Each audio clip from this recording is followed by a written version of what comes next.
Yeah, Nick.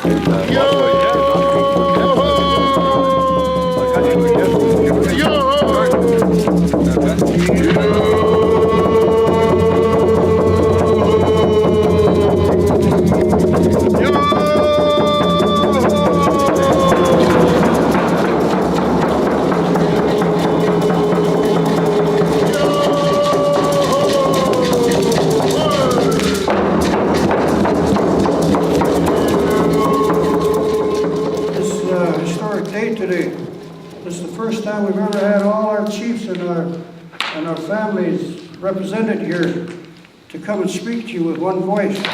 One of the questions that I ask is, when did Norway get sovereignty over the Mamalov and the Nungis, where we no longer have a say in what's going on in our territory? The message is clear, it is concise, and it is crisp. We do not give our consent for fish farms to be in our territories. And so if there are tenders that are up for renewal, they must not be renewed. They want to pump hydrogen peroxide into the water to kill whatever they want to kill.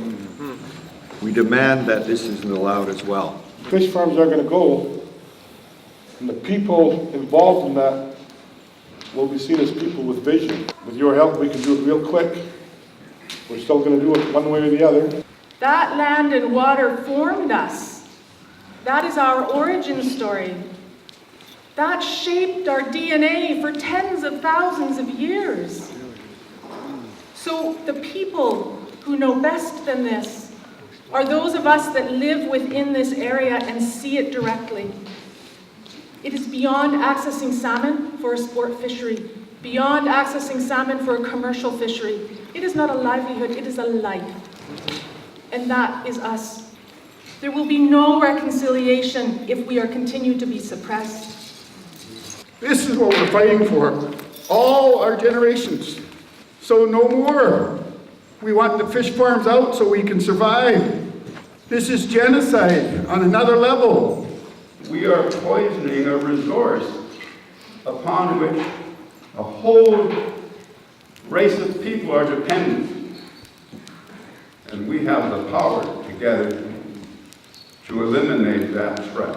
I've seen wild fish in empty marine harvest pens. I've seen seals trapped. I've seen sea lion trapped. There's no end to the damage this industry causes. My commitment to you is as consistent as it has been through the election campaign, and as long as I am Premier, I will work to protect wild salmon to the greatest extent of my abilities. I committed to that during the election campaign. That the Cohen report is clear. We need to act on the recommendations, and the first order of business coming out of this meeting today is that Lana Popham will be meeting with the Minister of Fisheries at the federal level tomorrow night, and she will tell the stories to him that we heard in this room today. I'm committed to that as the leader of the provincial government. We're 2.5 months into this. I know you didn't want to hear me seeking patience, but I'm going to need your patience. We have much work to do. We have little time to do it. I think that we can be prosperous going forward. I ask for your time. I ask for your commitment to support me as I work on behalf of the salmon and on behalf of the chiefs and the people represented by those of you in this room today. So with that, I'll stop talking and see where we go from here.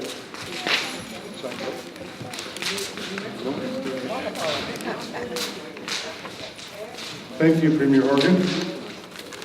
I don't want us to go away not knowing what our next step. We need to set a date for a follow-up here to know what's going on. I think you need to do that where we can get a level of commitment from you and your party on what's going to happen with us and how you're going to help us out with this. Yes, announcement. Thank you. Thank you. And again, the challenge that we have together is that we inherited tenures. We inherited leases. We inherited a federal government that was quite ably said by one of the speakers today that has been focused on promoting fish farms while they're supposed to be protecting wild salmon. That's a conflict that seems to be irreconcilable. Going forward, as I said, is Lana will be meeting with the Minister of Fisheries at the federal level tomorrow. And she's going to tell Mr. LeBlanc what she's heard here today and what the commitment of my government is, which is, first and foremost, to protect wild salmon. I'm prepared to meet again in Victoria with the delegation of your choosing so that we can talk about next steps. But today I came to hear, I came to get mountains of material, and we need to work again together in the days and weeks and months ahead to protect the salmon for all time.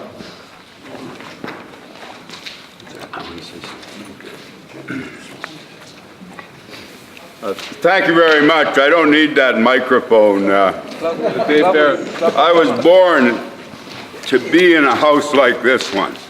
I'm aware, Mr. Premier, as you are, of the mixed jurisdictions and other things that go on, the problems you face, the multiplicity of interests. But the reality is that your government has the authority not to reissue those permits. So the question is, when those licenses and those permits are expiring, and we don't expect you to take them away now, but I mean, will you, with all due respect, the mumbo jumbo of talking to the federal minister and talking here and talking there, will you or will you not deny those permits when they come in?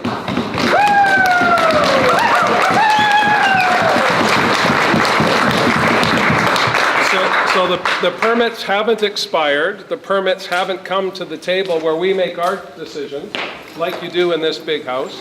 When those permits come to us in our cabinet chambers, I will sit down with almost 1/4 of the people in that room are here today to hear the importance of this issue, not just to the Nungus, not just to those on the coast, but to all British Columbia. And when that decision is made, it will be made in an open way where everyone can see it, not just the people in this room today, but all across the province.